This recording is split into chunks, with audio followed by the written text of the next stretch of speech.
everyone, I'm Jill Bloom, Group Publisher of Roofing Contractor, and welcome to another exciting Best of Success podcast show.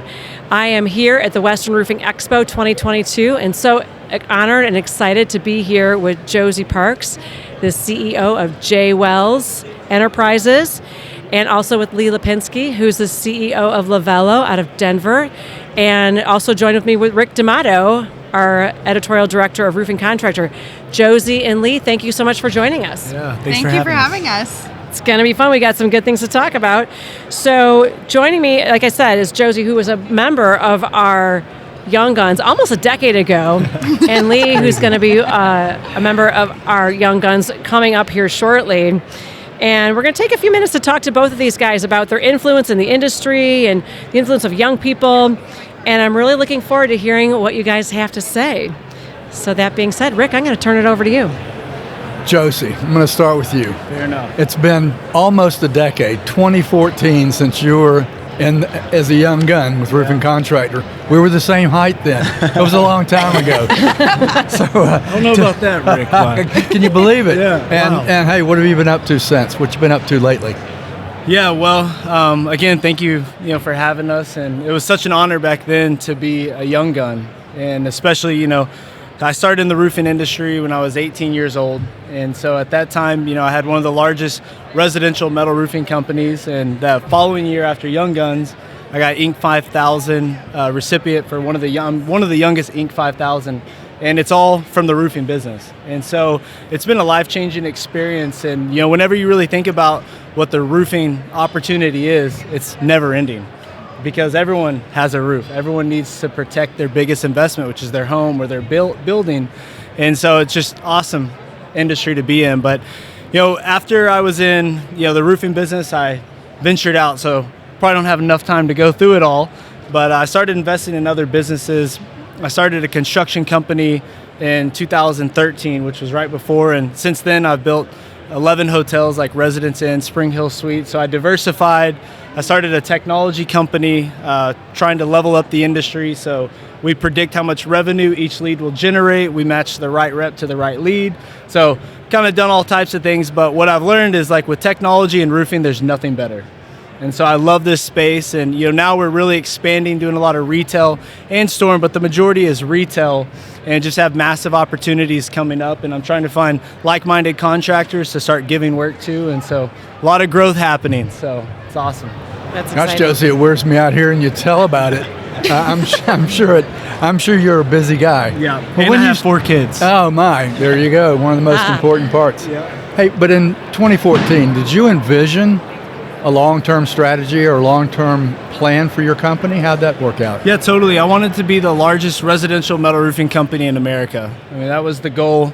We really dominated in Texas, and then I kind of got some other missions in the mindset, and I started focusing on those. But one thing is just want to level up and build people in this industry, because I feel like there's a lot of old school aspects of it, and we have so much to give to this industry, and there's so much demand for us to give back to this industry. And so, I've really tried in different ways to give back to the industry, and this is where I really want to plant my flag and freaking dominate this industry. Give us an example of what you're talking about when you say give back to the industry. Well, so I've served with whatever Jill asks me to do, I do. First off. Welcome to my world. Yeah. So, Roofing Technology Think Tank's amazing organization to be a part of. We've worked together on the trades gap.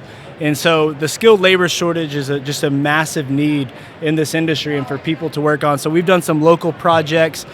Give back programs also is not just in the roofing, but your community. I feel like we have an obligation, a duty as an American, first off, and then as a contractor to give back to our community, because it's up to us to build the community. And so just being involved with associations and just, anything you can do to help other people and help them level up.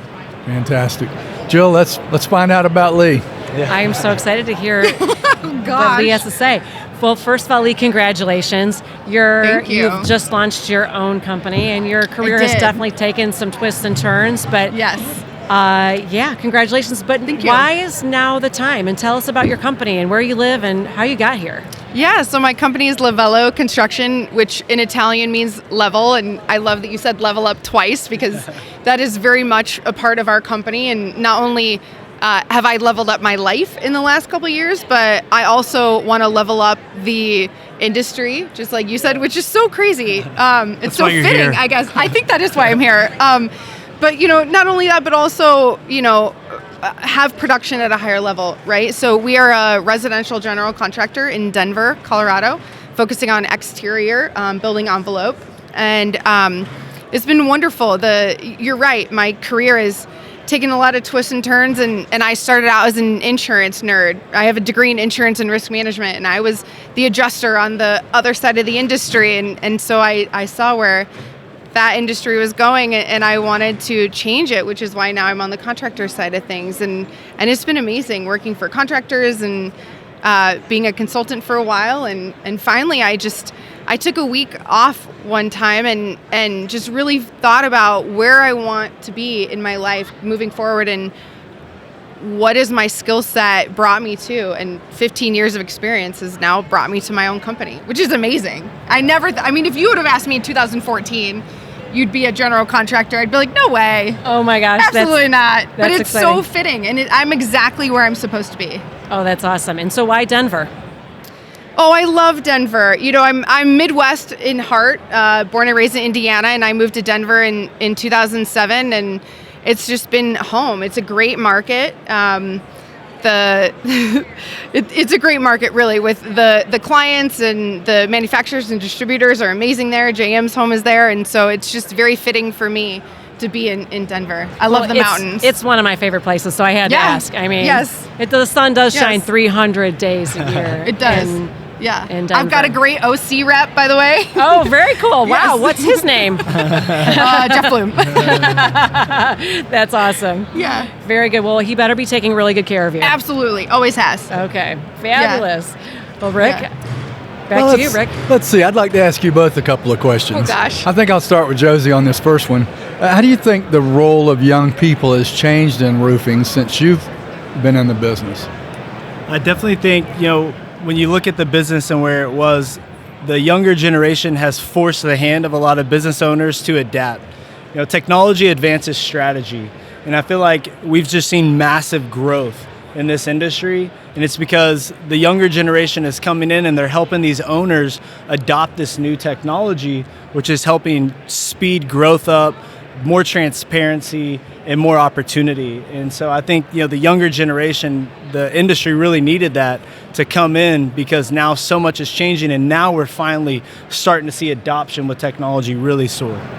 Lee, anything else you see on that? And I'll ask, do you think young people are more valuable in business now than they were 5 or 10 years ago? Absolutely. I have to share kind of a funny story about Josey, he doesn't know this, but when Josey was a young gun and he spoke at Best of Success back in 2014 maybe, and it was, you guys had that discussion on it was generational gap, and you said something that I've never forgotten since, and which is funny now that we're talking now, but you mentioned that our generation, the younger generation, doesn't have an on and off switch when we work. It's like a dial of how on we are or how off we are, and that has stuck with me ever since.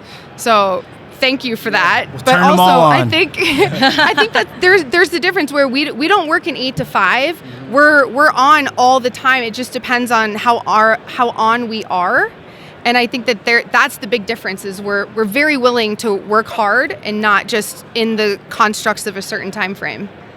Well, thanks. Oh, go I was ahead. just going to say, and part of that is, something bigger than yourself, and they want to have something that attracts them. It's not so much the money, like the impact and community, and having a mission that they can all get behind, and that camaraderie. And a lot of them are emotional. I mean, that's part of the problem. Very much is that so. they're more emotional, and so you do have to kind of help with that and give them the guidance and encourage them and strengthen them, build them up. And that next generation, it's going to be an awesome opportunity for the industry. Absolutely. And thanks for the shout out about Best of Success Conference. It's my favorite conference. It is, well, it is my favorite conference. Yes, and I'm sure. One of the reasons it's such a great conference is that contractors tell us, and I love hearing the story, every year I get a number of them, I heard this one thing, and it really made a difference. And a day and a half conference, if you get two things that you can carry forward in your life, it makes it worthwhile. Yeah, totally. Makes it worthwhile. I'm glad you said that. Well, how's the perception of young people and what they can add to your business changed, or does that need to improve? Yeah, I think they trust younger people a lot more because they've proven themselves. And so, they've seen them come in and used to, it's like, oh, millennials are worthless. Millennials this. I remember Best of Success when I went up on stage, the moderator gave me a gold or a little medallion as a joke, like everyone gets a trophy. I'm like, no, bro, we ain't like that. No. There's some people like that, but too many times people have like pushed millennials down that we're lazy, this, that. Now, in every generation, there's lazy people, but I just think that there's more trust and credibility with the younger generation now, and they now seek us out, and you see levels of leadership in companies with a lot of really young people that are running these organizations. I was running one of the largest roofing companies in the country for years, and so that I got in that position from hard work, and there's a lot of other people just like me. I don't have anything special, just hard work, dedication, action equals traction. Then comes Big Mo, baby, momentum. That's what it is. Well, there's no doubt that is Big special. Mo. Absolutely. Big Mo. Yeah, Big Mo. I think that, millennial, you're right. I'm a millennial. I think you're a millennial. I think we get such a bad rap. And I tell people that I have no control over when I was born. I have no control over the fact that I am a millennial. I'm technically an elder millennial, but I'm still a millennial, right? But what I do have control over are my actions, like you said, and what I can do to impact the roofing industry in a positive light. And I think that the younger generation, they're out of the box thinkers. They're definitely not, I'm going to follow this path and keep going. And so I think that they help us think outside that box and really dive in, especially with technology nowadays. It's that outward thinking is so important, I think, in the industry to help it grow. Absolutely. Jill, I think you have a few questions for Lee. I do. Well, the first thing I want to say is I love, Lee, that you remembered something from Best of Success, because that's what it's all about. And even more cool that, Josey, you were the one that shared that with her. Yeah. And that brought that together. That being said, what you were saying about being dialing on and dialing off, did it help you when you heard that now today, when you think of like what he said to you and what you've carried through from hearing that, does it help you build boundaries in regards to when you're on and off? Are you still following that advice? I am following that advice now. It took me a long time. It's very hard. I love that you talk about boundaries. It's very hard to figure out where your on and off switch is with those boundaries and what is acceptable. And I think through the years, I am very much aware of what those are now. But back in the day, when I first heard that, I had no concept of those boundaries. But I think as time goes on and when you become more confident in yourself and your skill set and being able to be more efficient with technology usage and things like that, that your on and off switch will maybe change and you can stick to those boundaries. Fabulous. So we're both involved in National Women in Roofing. Mm-hmm. So how do you feel that being a female in the industry is helping you in your business now? I love it. I love construction. You get your Women in Roofing anyway. pin on. This is all great. I love it. I am repping. Again, I have no choice in the matter of how I was born, but I love the industry and I love construction. It's definitely where I'm meant to be in my life. I could never be a nurse. I would faint every day. Yeah, right. And so construction is definitely where I'm meant to be. And I think that, having other women in the industry, we're obviously a minority, but it's so helpful to be able to bounce things off of. And especially being at Western States or Best of Success in December in Arizona, you guys need to go. You're welcome. But it's helpful to know people and be able to connect on a different level. And, there are women in our industry who are, major supplier owners that I would have never had the opportunity to meet and talk to on a one-on-one basis than I do with being a woman in the industry. We already have that bond, you know what I mean? So I think it's fabulous.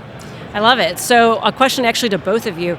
If you guys could talk to yourselves 10 years ago, what advice would you give to yourselves looking back 10 years?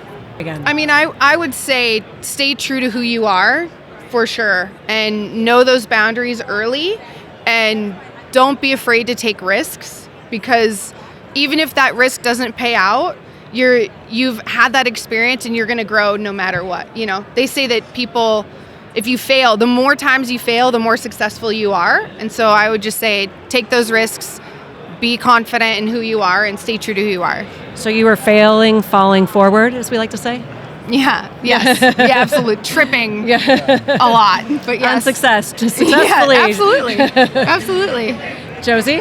So my Chief Revenue Officer, Jake Bennington, he's actually writing a book on this right now, but it's consistency over intensity. And so it's those everyday actions. It's endurance. It's pushing your comfort zone, punishing yourself, and not being scared to fail. I've had, some really good businesses, some really bad businesses. And so just finding the right people, and the way that I look at it, character, competency, and work ethic. That's what you're looking for. And then everybody going in the same direction, because it doesn't matter how fast you run if you're running in the wrong direction. And so you have people all over. So just getting a clear strategy and pushing your comfort zone and taking audacious action. That is awesome. So say those 3 things again: character, competency, and work ethic. I love it. Without character, you have nothing. And so it's very important to have that. And I appreciate that advice. But tell me the truth now. Were you thinking of singles and doubles 10 years ago, or were you thinking about home runs? World domination. Yeah. And the world domination is from singles and doubles. Yeah, it's staying but, consistent. I mean, just pushing myself beyond what I even thought possible, though. So, every day you have 0 days off mentality. And so every day is a new day. Doesn't matter what you did yesterday. Today, all I can control is what I'm going to do today. Yeah, that's great. That is awesome. Well, there is no doubt the 2 of you are here with us today speaking because of your character. And so thank you, Josey, and thank you, Lee. It's an honor, total honor to have you here. And if anybody has any questions for us, please make sure you have a chance to go to roofingcontractor.com. And while you're there, make sure you sign up for our free e-newsletter so you can stay up to date on all of our podcasts, the Roofing Contractors Best of Success podcast show, because this is where it happens. This is where we educate you, whatever the topic may be. And we like to match ourselves up with incredible experts, just like Josey and Lee, that whether they're trying something for the first time or they've been in business for many, many years, it is the place to go find all kinds of nuggets to help you with your business. So thank you, everyone for listening, and we can't wait to talk to you again soon. Thanks again, you guys. Thank you, Jill. Yeah, thank you.